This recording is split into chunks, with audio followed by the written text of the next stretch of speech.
집사님, 이 보험은 교회 분들이 다 가입하셨어요. 그 한마디를 믿었던 한 여성. 몇 년 후 교훈을 얻었습니다. 새벽마다 기도하던 그분이 왜 예배당 맨 뒤로 자리를 옮겼는지 오늘 그 이야기를 들려드리겠습니다. 여러분, 이 영상이 도움이 되셨다면 구독과 좋아요 부탁드립니다. 알림 설정까지 해두시면 유익한 이야기를 놓치지 않으실 수 있어요. 그럼 시작하겠습니다. 한 여성이 있었습니다.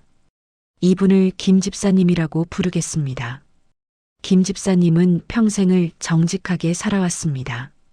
새벽 5시면 어김없이 일어나 예배당으로 향했고 비가 오나 눈이 오나 그 시간을 지켰습니다.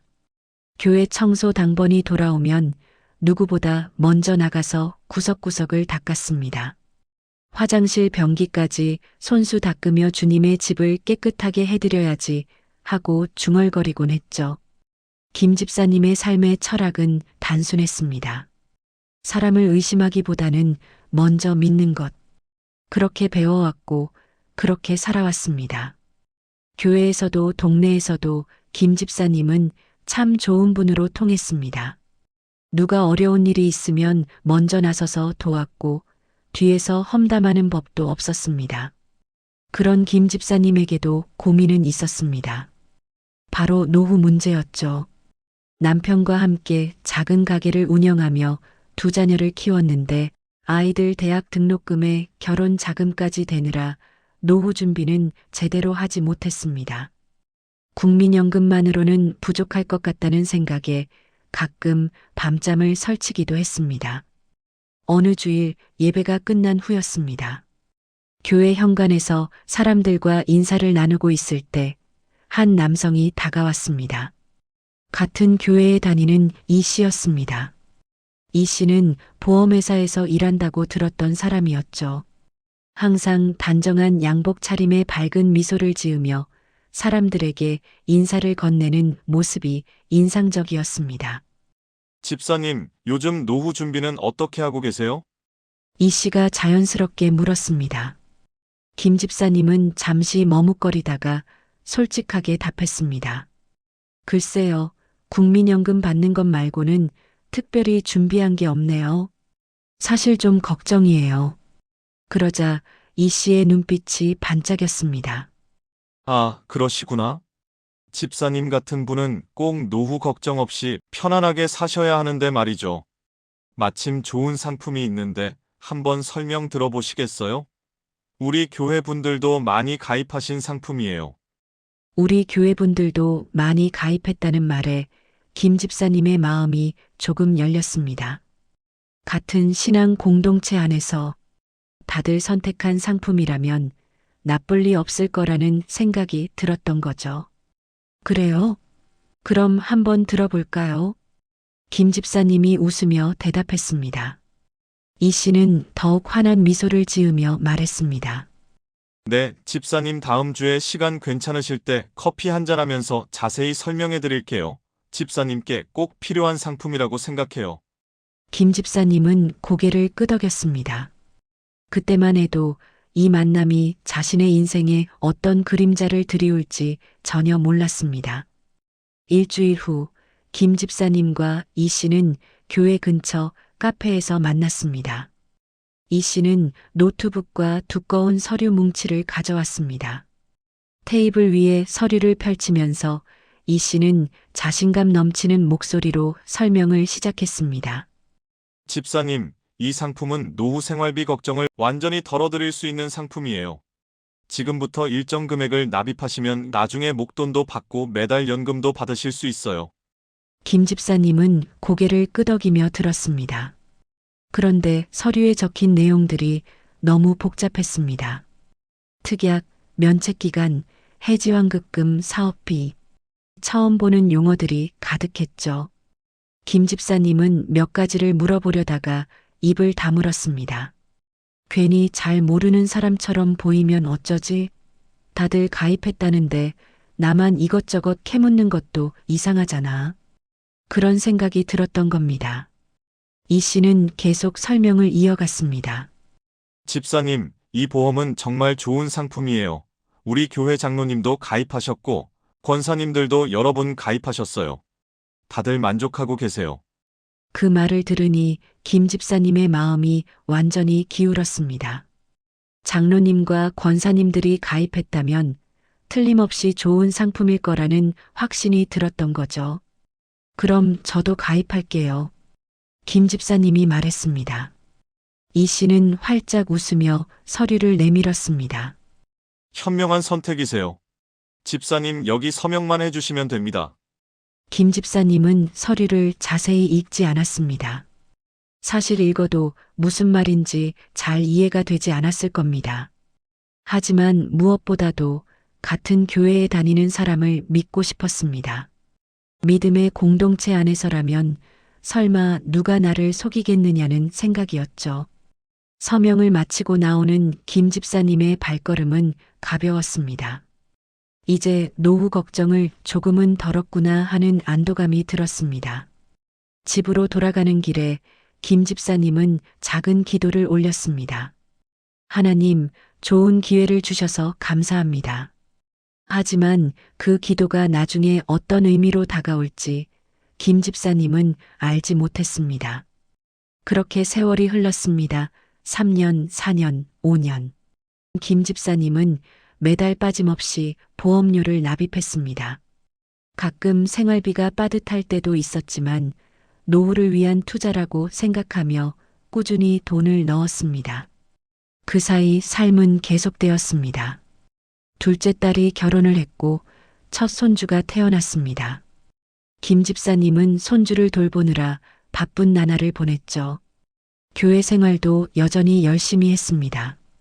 새벽 예배는 물론이고 수요 예배, 금요철 야예배까지 빠지는 법이 없었습니다. 이따금 교회에서 이 씨를 마주쳤습니다. 이 씨는 여전히 밝은 미소로 인사를 건넸고 김 집사님도 웃으며 답했습니다. 두 사람 사이에는 아무런 문제도 없어 보였습니다. 그런데 김 집사님이 보험에 가입한 지 5년째 되던 해 예상치 못한 일이 벌어졌습니다. 김 집사님이 갑자기 쓰러진 겁니다. 아침에 새벽 예배를 마치고 집으로 돌아오던 길이었습니다. 현기증이 나면서 그대로 주저앉았고 지나가던 이웃이 발견해서 급히 병원으로 옮겼습니다. 병원에서 검사를 받은 결과 심장에 문제가 있다는 진단이 나왔습니다. 당장 수술이 필요한 건 아니었지만 꾸준한 치료와 약 복용이 필요했습니다. 의사는 입원 치료를 권했습니다. 최소 2주는 입원하셔야 합니다. 그리고 퇴원 후에도 정기적으로 통원 치료를 받으셔야 해요. 병실에 누워있던 김 집사님의 머릿속에 한 가지 생각이 떠올랐습니다. 그래, 내가 보험에 들어놨지. 갑작스러운 병원비 걱정에 가슴이 답답했는데 보험 생각이 나자 조금 안심이 되었습니다. 5년 동안 꾸준히 보험료를 납입했으니 이럴 때 보험금을 받을 수 있을 거라고 생각했던 거죠. 퇴원 후 김 집사님은 보험회사에 전화를 걸었습니다. 콜센터 직원이 친절한 목소리로 받았습니다. 네, 고객님 보험금 청구를 도와드리겠습니다. 먼저 증권번호를 말씀해 주시겠어요? 김 집사님은 서랍에서 보험 증서를 꺼내 번호를 불러주었습니다. 그리고 자신의 상황을 설명했습니다. 심장 질환으로 2주간 입원했고 앞으로도 계속 치료를 받아야 한대요. 병원비가 꽤 나왔거든요. 전화기 너머로 키보드 두드리는 소리가 들렸습니다. 잠시 후 직원이 말했습니다. 고객님께서 가입하신 상품을 확인해 봤는데요. 직원의 목소리에 뭔가 머뭇거림이 느껴졌습니다. 김 집사님의 가슴이 불안하게 뛰기 시작했습니다. 고객님께서 받으신 치료는 현재 가입하신 보험의 보장 대상이 아닙니다. 네, 그게 무슨 말씀이세요? 김 집사님의 목소리가 떨렸습니다. 고객님께서 가입하신 상품은 주로 암, 뇌졸중, 급성심근경색 등 특정 중대 질병에 대해서만 보장이 됩니다. 고객님께서 진단받으신 심장 질환은 보장 대상에 포함되지 않습니다. 그럼 제가 5년 동안 낸 돈은 어떻게 되는 건가요? 그건 계속 적립이 되고 계십니다. 만기 시에 받으실 수 있고요. 또는 중도에 해지하시면 해지환급금을 받으실 수 있습니다. 김 집사님은 전화를 끊었습니다. 손이 떨렸습니다. 무언가 잘못됐다는 생각이 들었지만 정확히 무엇이 잘못된 건지 알 수 없었습니다. 그날 밤 김 집사님은 보험 약관을 처음으로 제대로 읽어보았습니다. 두꺼운 책자 같은 약관을 펼쳤는데 글씨는 너무 작았고 내용은 어려웠습니다. 하지만 한 글자 한 글자 읽어나가면서 김 집사님은 깨닫기 시작했습니다. 자신이 가입한 보험은 실제로 보장받을 수 있는 경우가 극히 제한적이라는 것을요. 암, 뇌졸중, 급성심근경색 이 세 가지 진단을 받았을 때만 목돈을 받을 수 있었습니다. 그 외의 질병이나 상해는 대부분 보장되지 않았습니다. 입원비도 하루에 몇만 원씩만 나왔고 그나마도 90일 이상 입원했을 때만 해당되는 특약이었습니다. 김 집사님은 자신이 매달 납입한 보험료를 계산해 봤습니다. 5년간 납입한 금액이 작지 않았습니다. 하지만 정작 병원비가 필요한 지금 단 한 푼도 받을 수 없다는 사실이 믿기지 않았습니다. 내가 뭘 잘못한 거지? 김 집사님은 스스로에게 물었습니다. 그리고 그 순간 떠오른 장면이 있었습니다. 5년 전 카페에서 이 씨가 서류를 내밀었을 때 자신은 제대로 읽지도 않고 서명했다는 것. 궁금한 게 있었지만 물어보지 않았다는 것. 왜 그랬을까요? 같은 교회 사람이니까 믿어도 된다고 생각했기 때문입니다. 설마 같은 신앙을 가진 사람이 나에게 나쁜 상품을 권할 리 없다고 생각했던 거죠. 하지만 현실은 달랐습니다. 믿음과 보험 상품은 별개의 문제였습니다. 아무리 같은 교회에 다닌다 해도 계약서의 내용을 꼼꼼히 확인하지 않으면 이런 일이 벌어질 수 있다는 걸 너무 늦게 깨달은 겁니다. 김 집사님은 그날 밤 잠을 이루지 못했습니다. 병원비 걱정도 걱정이었지만 자신의 어리석음에 대한 자책감이 더 컸습니다. 왜 그때 좀 더 꼼꼼히 확인하지 않았을까? 후회가 밀려왔지만 이미 시간은 되돌릴 수 없었습니다. 며칠 후 김 집사님은 용기를 내서 이 씨에게 전화를 걸었습니다. 혹시 모르니까요. 자신이 뭔가 잘못 이해한 건 아닐까, 다른 방법이 있는 건 아닐까 하는 희망을 품고 전화를 걸었습니다. 전화벨이 길게 울렸습니다. 한참을 기다렸지만 이 씨는 전화를 받지 않았습니다. 김 집사님은 문자를 남겼습니다. 안녕하세요. 보험건으로 여쭤볼 게 있어서 연락드렸어요. 시간 되실 때 전화 부탁드립니다. 하루가 지났지만 답장이 없었습니다. 이틀이 지나도 사흘이 지나도 이 씨에게서는 아무런 연락이 없었습니다. 김 집사님은 다시 전화를 걸었습니다. 이번에도 받지 않았습니다. 세 번째, 네 번째 전화를 걸었지만 결과는 같았습니다. 다음 주일 김 집사님은 예배당에 일찍 나가서 이 씨를 기다렸습니다. 하지만 이 씨는 나타나지 않았습니다. 예배가 끝난 후 김 집사님은 교회 사람들에게 물어봤습니다. 혹시 이 집사님 보셨어요? 한 권사님이 대답했습니다. 아, 이 집사님이요? 몇 달 전에 다른 교회로 옮기셨어요. 직장 때문에 다른 지역으로 이사 가셨다고 들었어요.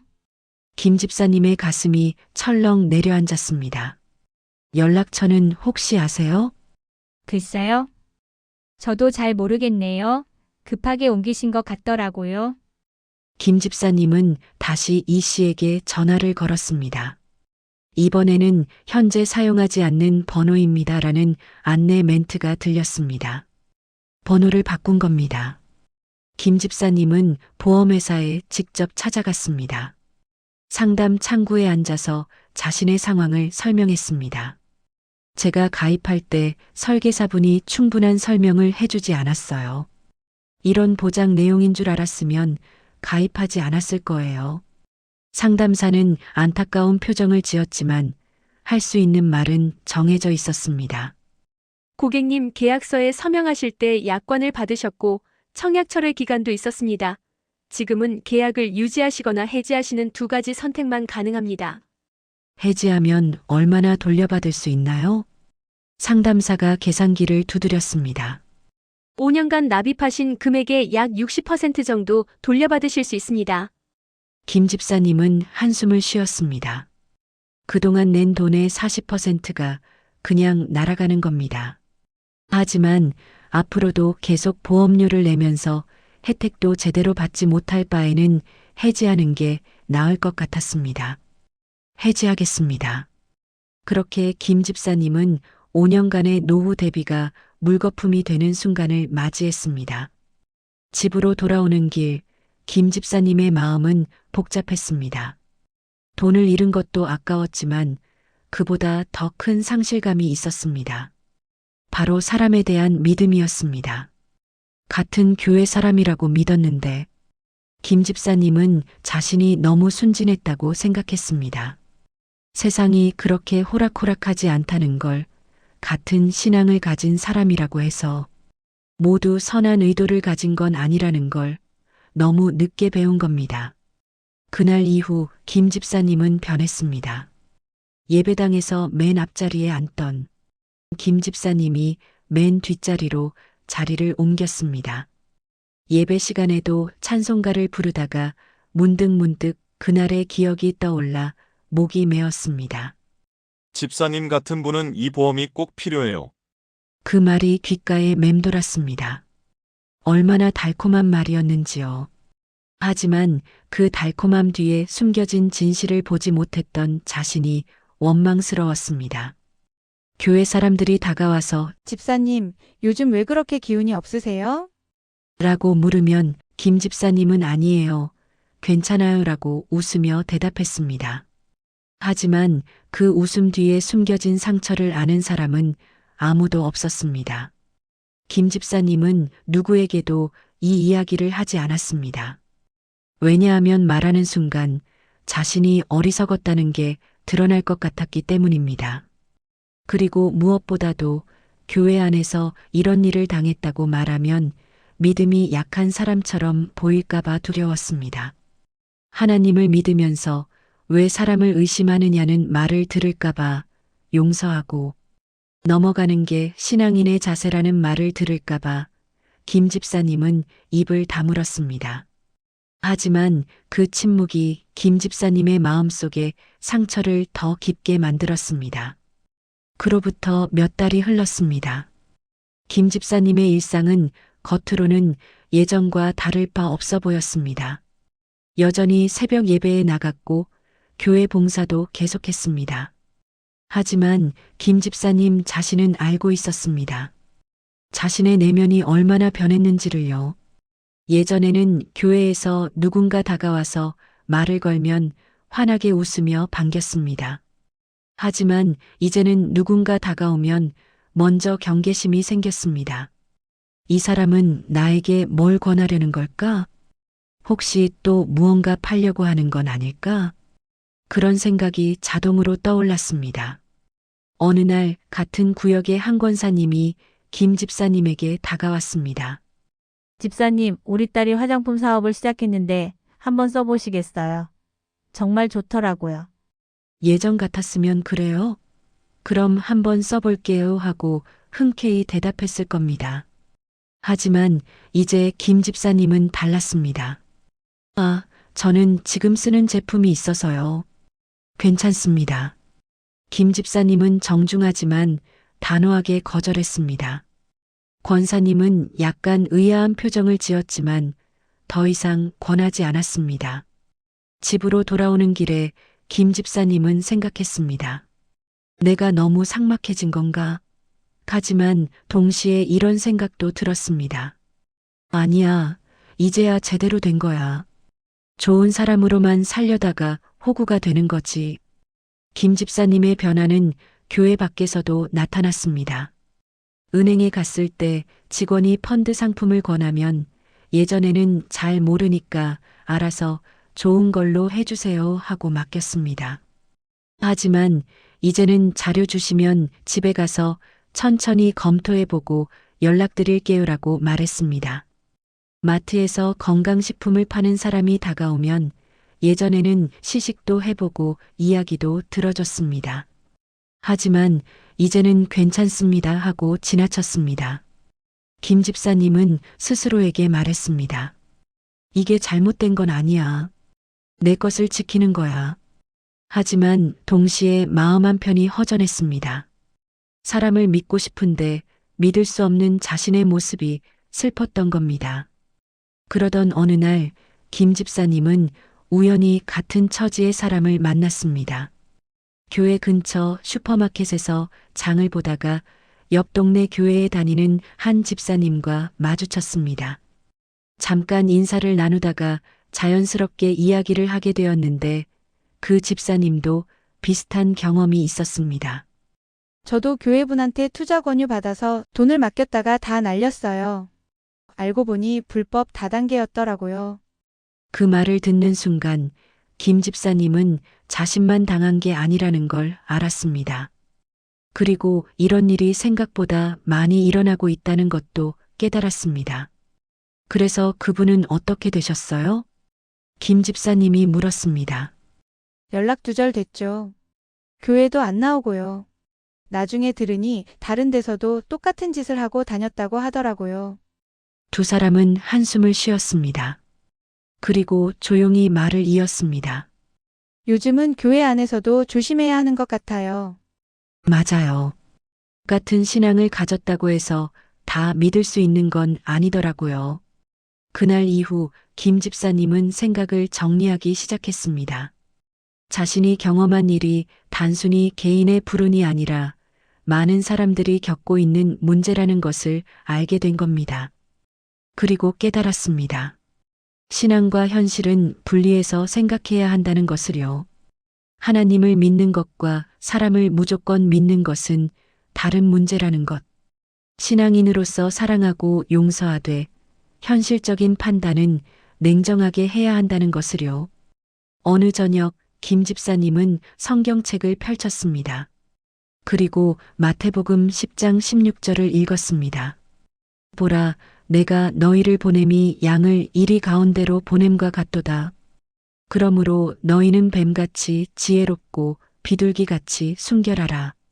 김 집사님은 이 구절을 수없이 읽었지만 이제야 진정한 의미를 이해한 것 같았습니다. 뱀같이 지혜롭고라는 말. 그건 의심하라는 게 아니라 분별력을 가지라는 의미였습니다. 순수함과 지혜는 함께 가야 하는 것이었습니다. 사람을 사랑하되 동시에 현명하게 판단해야 하는 것. 그게 진정한 신앙인의 자세라는 걸 깨달았습니다. 김 집사님은 천천히 변화하기 시작했습니다. 예전처럼 무조건 믿지는 않되 그렇다고 모든 사람을 불신하지도 않는 균형 잡힌 태도를 갖추려고 노력했습니다. 누군가 무언가를 권하면 정중하게 시간을 주시면 검토해 보겠습니다라고 말했습니다. 그리고 정말로 시간을 들여서 알아봤습니다. 인터넷으로 검색도 해보고 주변 사람들에게도 물어봤습니다. 계약서에 서명하기 전에는 반드시 꼼꼼하게 읽었습니다. 이해가 안 되는 부분이 있으면 부끄러워하지 않고 물어봤습니다. 이 부분이 정확히 무슨 뜻인가요? 이런 경우에는 어떻게 되나요? 그러자 신기하게도 마음이 편해졌습니다. 예전에는 거절하는 게 미안했는데 이제는 나를 지키는 일에 미안함을 느낄 필요가 없다는 걸 알았습니다. 물론 여전히 상처는 남아 있었습니다. 가끔 그때 일을 떠올리면 가슴이 답답했습니다. 하지만 김 집사님은 그 상처를 교훈으로 바꾸려고 노력했습니다. 시간이 더 흘렀습니다. 김 집사님은 이제 예배당 뒷자리가 아닌 중간쯤에 앉습니다. 완전히 앞으로 나가지는 못했지만 맨 뒤에만 머물지도 않는 자리입니다. 그게 지금 김 집사님의 마음을 가장 잘 표현하는 위치인 것 같았습니다. 어느 날 새로 교회에 나온 젊은 청년이 김 집사님에게 다가왔습니다. 집사님, 저 요즘 노후 준비를 해야 할 것 같은데 어떻게 시작하면 좋을까요? 집사님께서 경험이 많으실 것 같아서요. 김 집사님은 잠시 말을 멈췄습니다. 그리고 조심스럽게 입을 열었습니다. 제가 한 가지 조언을 드리자면요. 김 집사님은 자신의 경험을 간략하게 들려줬습니다. 세세한 내용은 빼고 중요한 교훈만 전했습니다. 아무리 믿을 만한 사람이라도 금융상품이나 중요한 계약은 꼼꼼히 확인하세요. 서두르지 말고 이해될 때까지 물어보세요. 부끄러운 게 아니에요. 내 돈, 내 미래니까요. 청년은 진지하게 고개를 끄덕였습니다. 감사합니다. 집사님 명심할게요. 청년이 돌아간 후 김 집사님은 작은 보람을 느꼈습니다. 자신의 실수가 누군가에게는 도움이 될 수 있다는 것. 그게 위안이 되었습니다. 며칠 후 김 집사님은 남편과 함께 앉아서 가계부를 정리했습니다. 그리고 앞으로의 계획을 세웠습니다. 이번에는 전문가의 도움을 받기로 했습니다. 무료 재무 상담을 해주는 정부 기관을 찾아가서 자신들의 상황을 솔직하게 이야기하고 조언을 구했습니다. 상담사는 친절하게 설명해 줬습니다. 김 집사님의 나이와 재정 상태를 고려했을 때 어떤 방식이 적합한지, 어떤 상품을 주의해야 하는지 알려줬습니다. 금융상품은 복잡할수록 수수료가 많이 붙어요. 단순하고 이해하기 쉬운 상품이 오히려 나을 때가 많습니다. 김 집사님은 고개를 끄덕였습니다. 그때 5년 전에 이런 조언을 들었더라면 얼마나 좋았을까요? 하지만 후회해봐야 소용없었습니다. 지금부터라도 제대로 하면 되는 것이었습니다. 김 집사님은 새로운 방식으로 노후를 준비하기 시작했습니다. 이번에는 화려한 수익률을 약속하는 상품이 아니라 안정적이고 투명한 상품을 선택했습니다. 국민연금에 더해 조금씩 적금도 들었습니다. 화려하지는 않지만 확실한 방법이었습니다. 그리고 무엇보다 중요한 것은 이번에는 모든 결정을 스스로 내렸다는 것입니다. 누군가의 권유에 따른 게 아니라 스스로 알아보고 공부해서 선택했습니다. 그래서 비록 수익이 크지 않더라도 마음이 편했습니다. 어느 주일 오후 김 집사님은 교회 뒤뜰 벤치에 앉아 있었습니다. 따뜻한 햇살이 얼굴을 비쳤습니다. 김 집사님은 조용히 중얼거렸습니다. 하나님은 믿어도 사람은 조심해야겠더라. 그 말 속에는 원망도 분노도 없었습니다.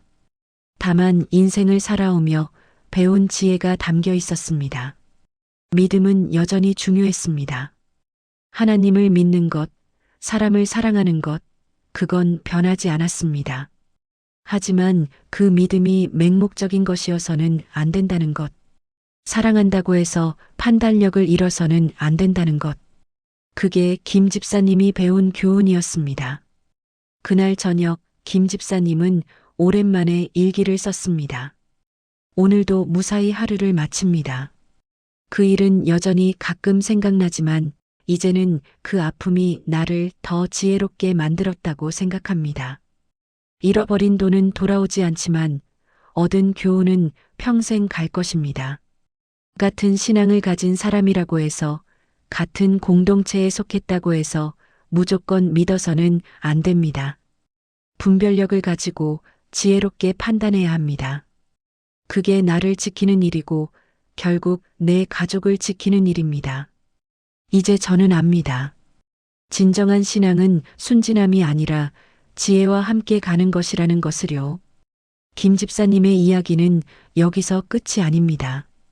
아직도 김 집사님은 새벽 예배에 나가고 교회 청소도 합니다. 여전히 사람들을 사랑하고 도움이 필요한 이들을 돕습니다. 다만 이제는 다릅니다. 사랑하되 분별하고 믿되 확인합니다. 그게 스스로를 지키는 일이라는 걸 배웠기 때문입니다. 김 집사님의 이야기가 여러분에게 작은 교훈이 되었기를 바랍니다. 그리고 같은 아픔을 겪는 분들이 더 이상 없기를 바랍니다. 이 영상이 도움이 되셨다면 좋아요와 구독, 그리고 주변 분들과도 공유해 주세요. 특히 부모님 세대, 어르신들에게 이런 이야기가 꼭 필요합니다. 여러분의 소중한 시간 내어주셔서 감사합니다. 다음 영상에서 또 뵙겠습니다.